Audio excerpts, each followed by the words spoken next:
So this is your like cardinal rules. So you just take down the notes also. While the PPT is running, you take down the notes also. So this is your cardinal rules, or you say important rules while taking the crime scene photograph. So for like these are the major points while you take the photograph on the crime scene. So what the first rule says is fill the frame. Second is maximize depth of field, and third it says keep the film plane parallel. Okay, so if we talk about the first point, what it says is fill the frame. So what it actually means, filling the frame. So it means to say that suppose if you see like 4 pictures you are able to see in your screen. Okay, so if you see the first picture in the left hand side, upward side, so you will be able to see like there is a gun. So suppose there is an evidence which is lying on the ground. So how you are going to take the photograph, how you are going to record that particular photo.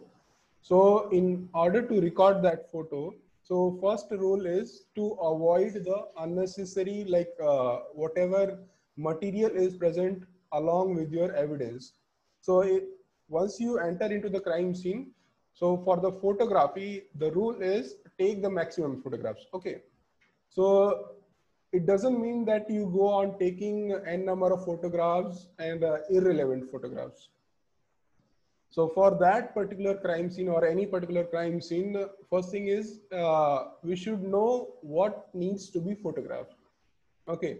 So if there is incident relating to shooting, so suppose as we relate with the picture, so if there is some firearm present on the crime scene, so obviously like the firearm might have is involved in the scene.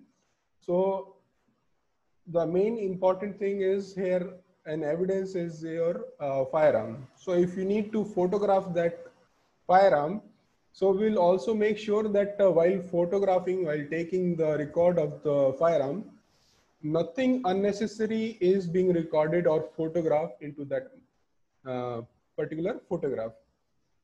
So fill the frame means once you are clicking the photo, so in the photo, what evidence or what specific object that you are recording, only that should be there in your photograph. Nothing irrelevant should not be there. Okay.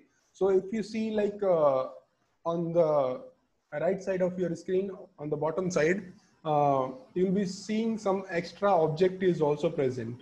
So your photograph, like while clicking the photograph, your gun is present somewhere here.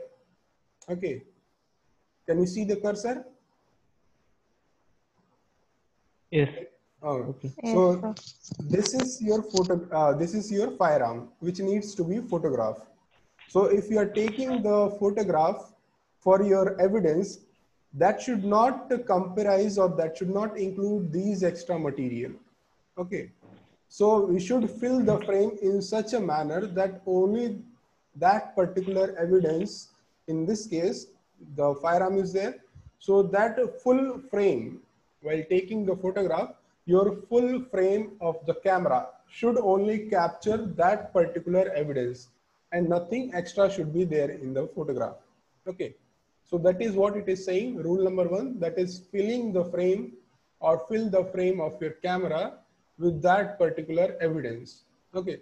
So the picture should reflect or the picture should show you the relevant object that you have recorded and nothing extra. Okay. So the rule number 1 is fill the frame of the photograph with the subject of matter that you are recording, used to capture images of single evidence or a specific area of the crime scene.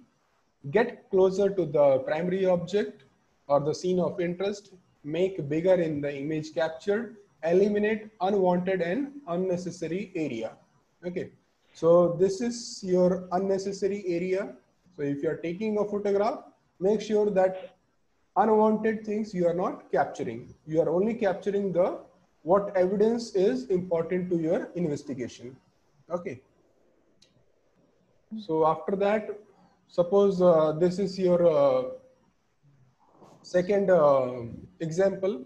So in this, if you see about, if you say about the filling the frame, okay. So in this, the advantage why we are saying that filling the frame is like when you fill the frame, if you have only that particular, mute your audios. If you fill your frame of the camera with your photograph, the thing is the evidence will be more legible. It will be more clear if you see. Okay, so if you see the example here, in the first photograph, we are very close to the photograph. Still, what it is, some extra material is already there. Okay, and there is some shadow also here. So photographing any object or any evidence, make sure that you get very close to it. Okay, when you go very close to it, the advantage is like you can also record some fine details on that. Okay, suppose this is the knife that you are going to record, and in case if you have some like fingerprint is there or some blood stain is there, or there is some company badge on this knife. So what will happen is if you go close to that and take a photograph, so this company, if there is some marking on that, on the knife, so you'll be able to record that thing also. Okay, so we'll just read this. If there is anything important, we'll discuss. The next point is eliminate the irrelevant part area when capturing the overall photograph of the scene, both in the background and foreground of the scene. You'll be better photographer if you hold yourself responsible for what appears to the left and the right of your primary object. Include what you want, exclude what is unimportant. Okay. So I have already explained those things, points. We'll move to the next slide. So if you see this,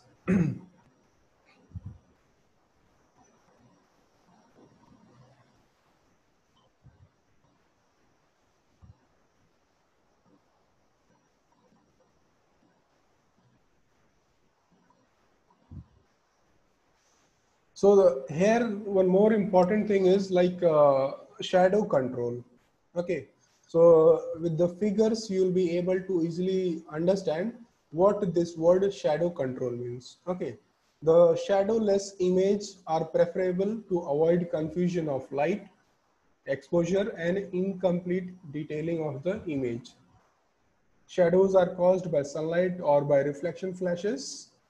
If shadow cannot be avoided, just try to capture a shadow image by not allowing the hard shadow. Okay. So if you see the example of the first image, first set of image.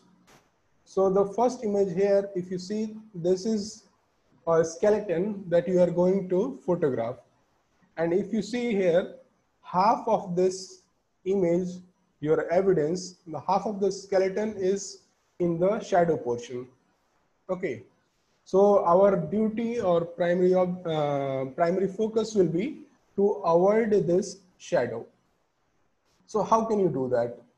So if it is understood like there is some solid object towards a right side, and the light is coming from that light side, from the right side. So in between you are having some object in the direction of the light which is interrupting it.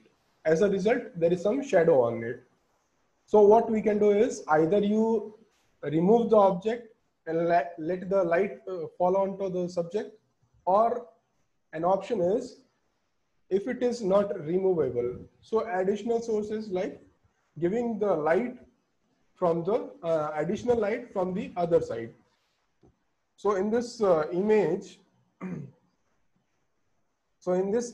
what happened is from this left hand side, an extra source of light we can infuse, we can give some extra light of source so that this particular evidence becomes clear.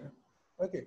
So once the evidence is clearly legible, there is no shadow, afterward we can just record that thing. Okay. So in the second image, for the second example also, if you see, like the shadow is present from this side. Okay, so the same technique we can use, like either we have to remove the stationary object, or the object which is causing a shadow on that evidence, or one more thing is either you give a extra source of light so that your evidence is fully legible. So in that case, you can just photograph that thing. Okay. And in the third image, if you see, like while you do the photography on the crime scene, you will have to be very conscious